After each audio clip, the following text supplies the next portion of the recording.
Hola, ¿cómo estamos allá en casa? Qué gusto saber que nos acompañas en una edición más de Imaginarte a través del Canal 28, la televisión de todos, en este programa especial que queda pendiente porque hubo muchas cosas que quisimos saber del diálogo que Samuel Rodríguez, maestro de arte plástico, tuvo con este gran cineasta, Felipe Casals, que bueno, lamentablemente nos deja apenas el año pasado, pero sin duda con grandes reflexiones y grandes enseñanzas que vamos a presentar a continuación en esta segunda parte que preparamos con mucho gusto aquí en esta galería de Imaginarte a través del Canal 28, la televisión de todos. Pon mucha atención a lo que tiene que decirnos Felipe Casals.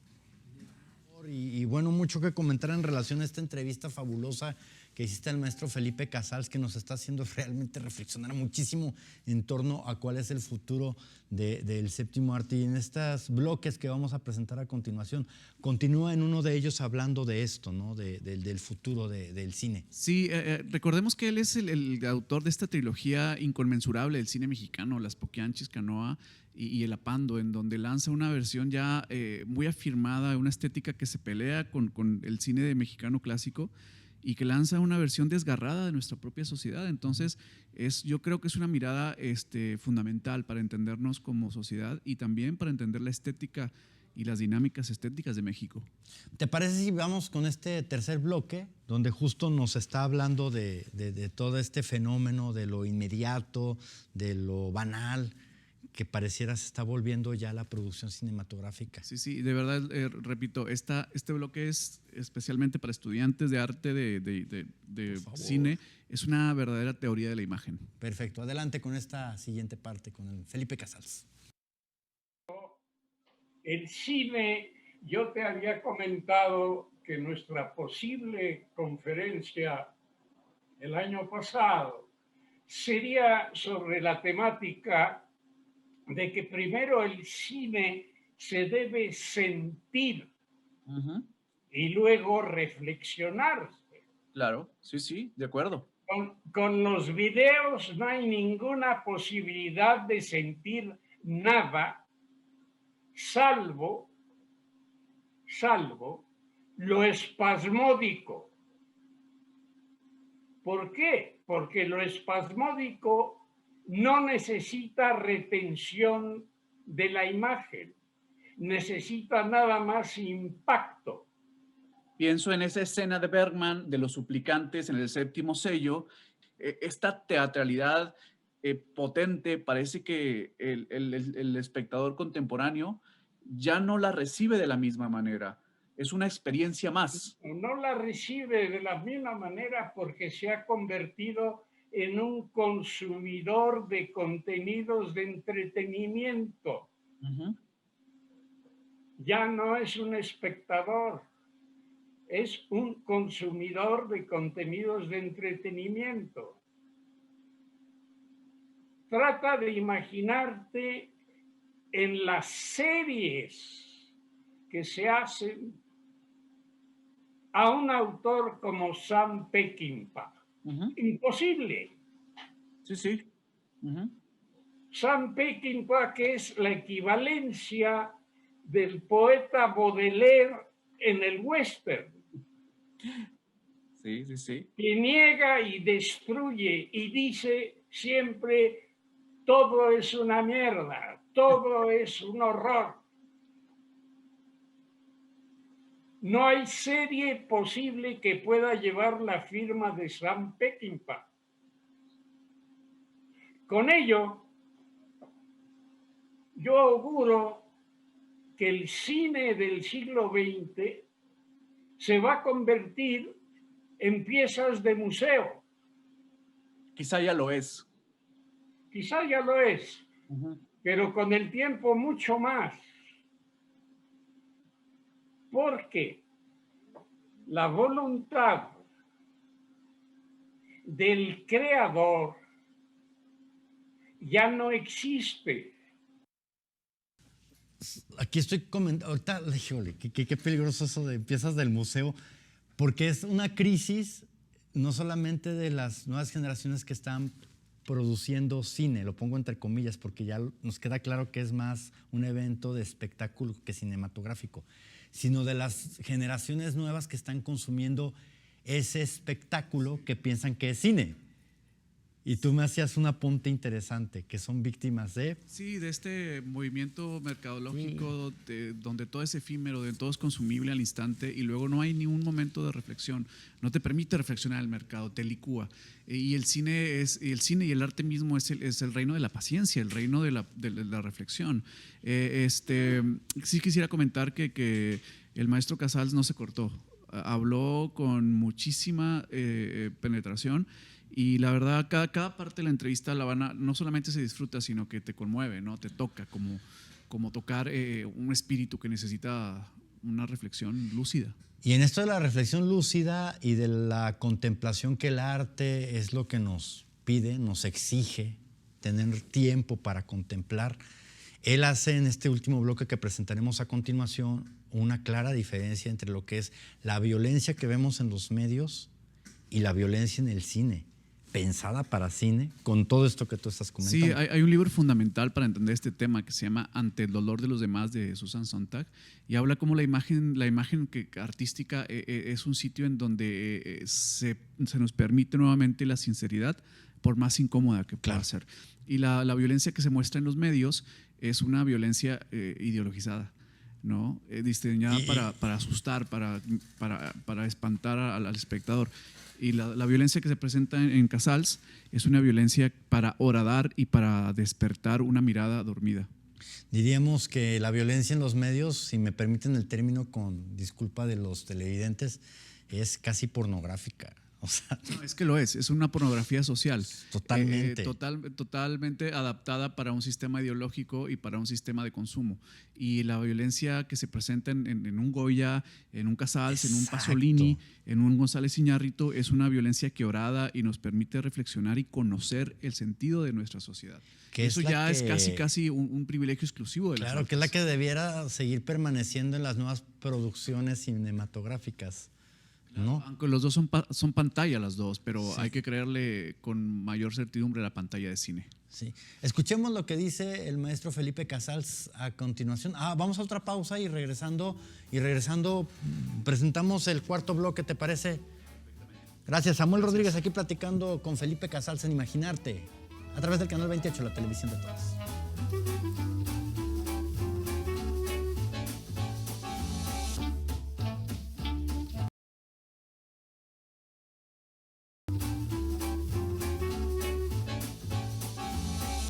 Continuamos aquí en Imaginarte.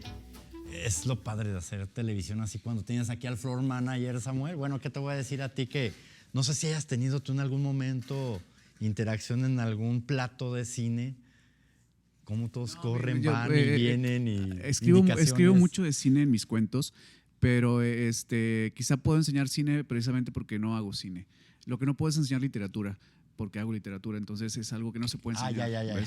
Pero sí, escribir de cine, pues por eso me conecté tan a gusto con el maestro Casals, ¿no? Estábamos ahí como en una conexión, yo diría que hasta espiritual, a pesar que soy muy ateo, pero fue una conexión donde se quiso digamos que fue energética. Energética. Digo, estaban hablando de lenguajes que para ambos son conocidos y por supuesto tú, experto en cine, te sabes de todas a todas la historia del cine en México. Bueno, más allá de a nivel de internacional o no, pero es algo que se ama y se defiende, ¿no?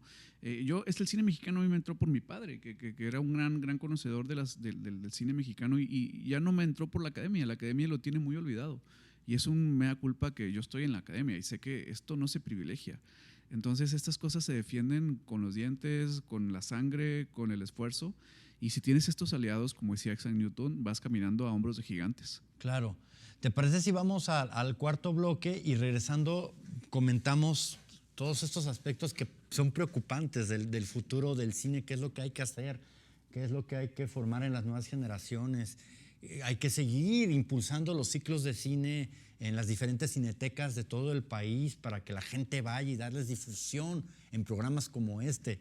No solamente el cine que se hace en Hollywood, sino el cine de otras latitudes. Ese cine que justo como nos dice Samuel, busca esa parte del arte para que siga llamándose de esa forma séptimo arte, si no ya es un mero espectáculo, lo dijo el maestro Felipe Casals. Vamos con esto de la diferencia entre lo que es la violencia en los medios y la violencia que se crea para el cine. El error general de la violencia en el cine en el pasado, porque hoy es un error ya multiplicado, es mostrar el hecho mismo de lo que se trata es proponer el hecho de la violencia e inmediatamente encadenarlo con el resultado de la violencia. De tal manera que quien pone la violencia en verdad es el espectador. Wow. Es el espectador que te dice, no puedo volver a ver Canoa porque la cantidad de machetazos que le dan a un estudiante o a un trabajador es insufrible. No existe esa escena, no es cierto.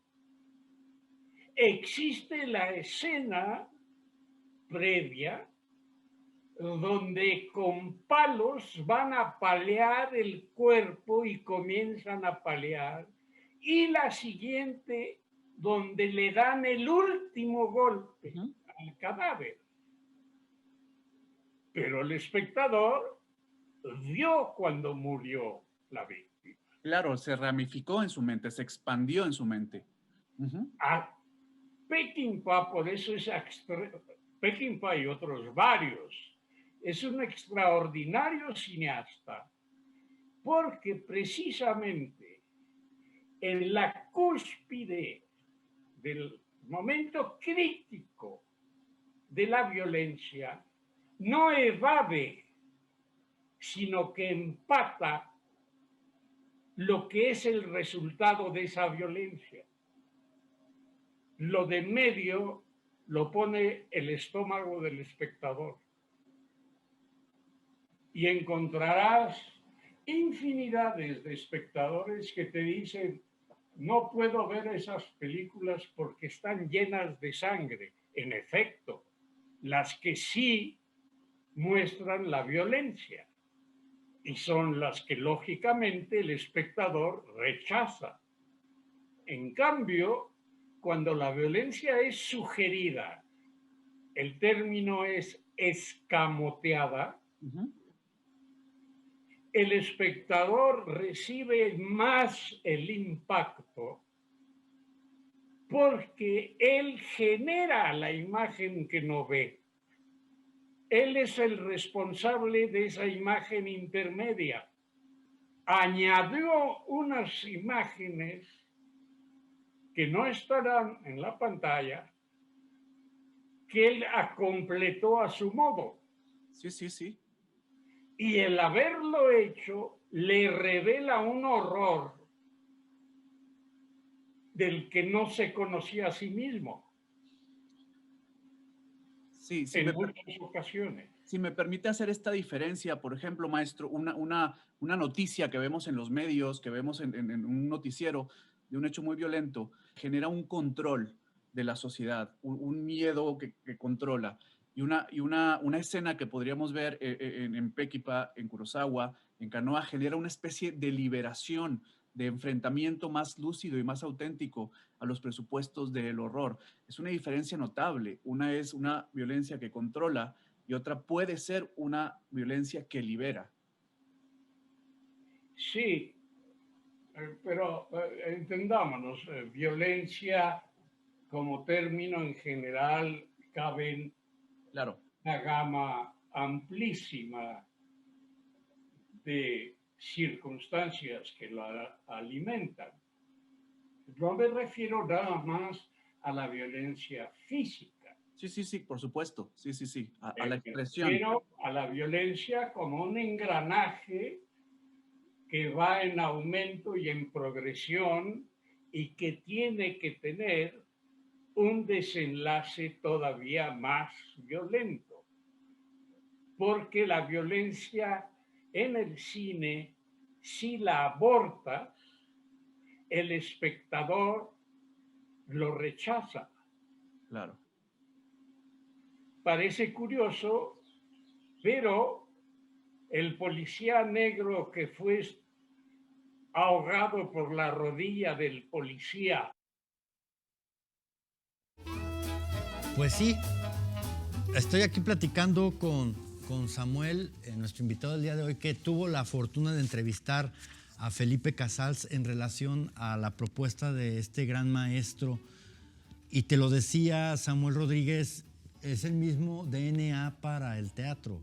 Los grandes maestros en el teatro nos dicen, si vas a llevar a escena una obra, tiene que estar sustentada en algo que es real, que nos está preocupando o que acontece en estos momentos en tu entorno sociocultural.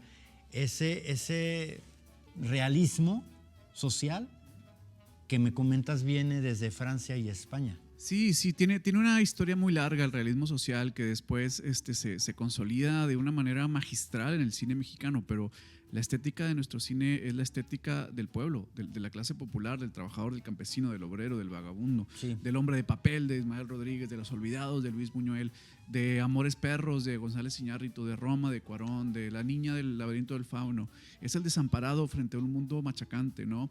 Y esto se hace muy evidente estéticamente en el realismo social francés, se consolida en el realismo social español y se hace grande, hace su posgrado en México, es el realismo social. Es muy emocionante. Lo que comentábamos es que quizá la mirada de las juventudes del norte de México está tan contaminada por la invasión cultural americana que hemos olvidado que el DNA de nuestras artes es el realismo social. Y de ahí partes a las otras propuestas. Ahorita este es un ejemplo con Guillermo del Toro, con el laberinto del fauno, ¿no? ¿Cuál es el génesis del laberinto del fauno?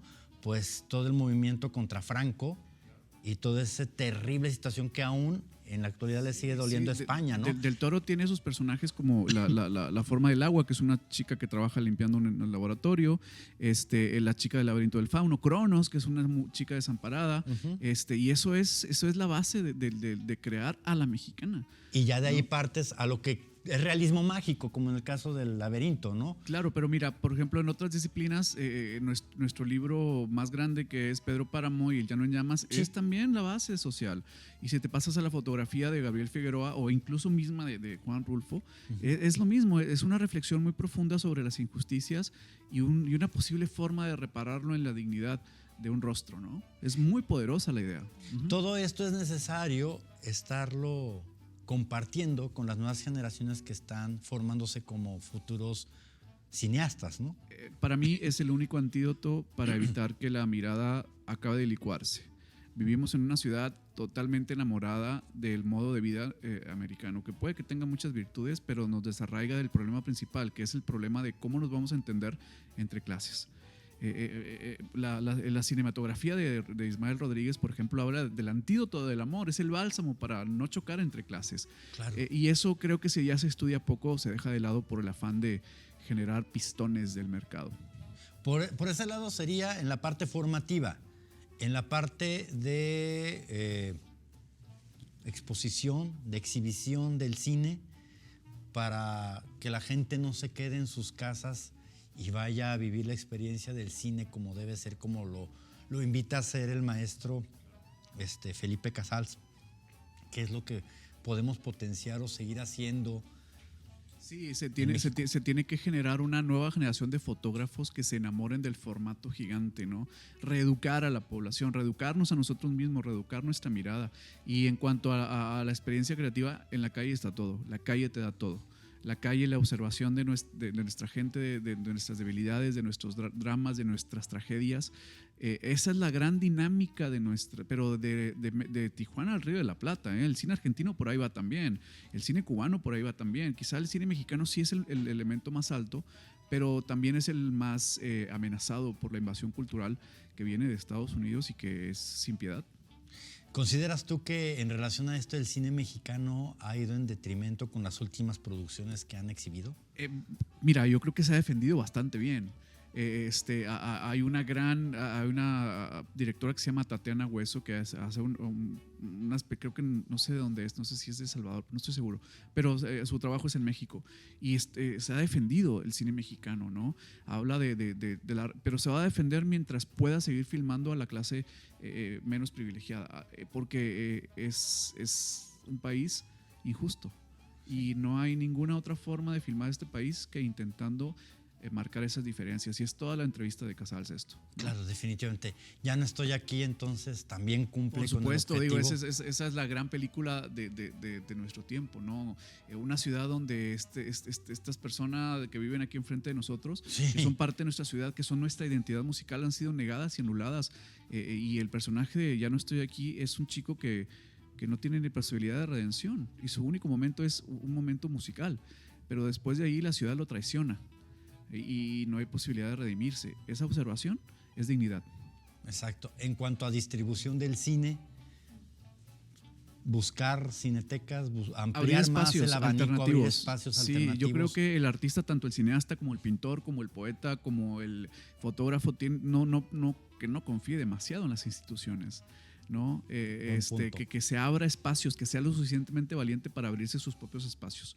Este es el momento para hacerlo, ¿no? Y vaya que se están abriendo algunos en nuestra ciudad. Ya por ahí está un Tilde, que es para literatura, un centro cultural que se llama Punto y Coma, que no sé si ya lo conozcas, que está acá por Garzazada y Revolución. Está otro acá, el Academ, allá por San Pedro, Dramático.mx para el teatro, Casa Musa. Tenemos que hacer trabajo en equipo, los artistas de esta ciudad, para tener estos espacios alternativos. Híjole, qué gusto haber platicado contigo, Samuel Rodríguez, y felicidades por este gran encuentro que tuviste con Felipe Casals. Gracias, fue un esfuerzo del Museo de Historia. Viene una nueva sorpresa con una gran figura del cine mexicano, una de verdad gran. Todavía no puedo revelar mucho porque apenas ayer fue la entrevista. Muy bien. Pero vienen sorpresas porque también acá en el norte tenemos cosas que decirle al resto del continente. Exactamente. Gracias, Samuel Rodríguez, por haber estado aquí con nosotros en Imaginarte. Gracias por el favor de su atención. Espero que haya disfrutado este programa que estuvo versando sobre el séptimo arte. Edgar Garduño Ortiz se despide de usted. Quédese en compañía de la programación del Canal 28, que aún tenemos más.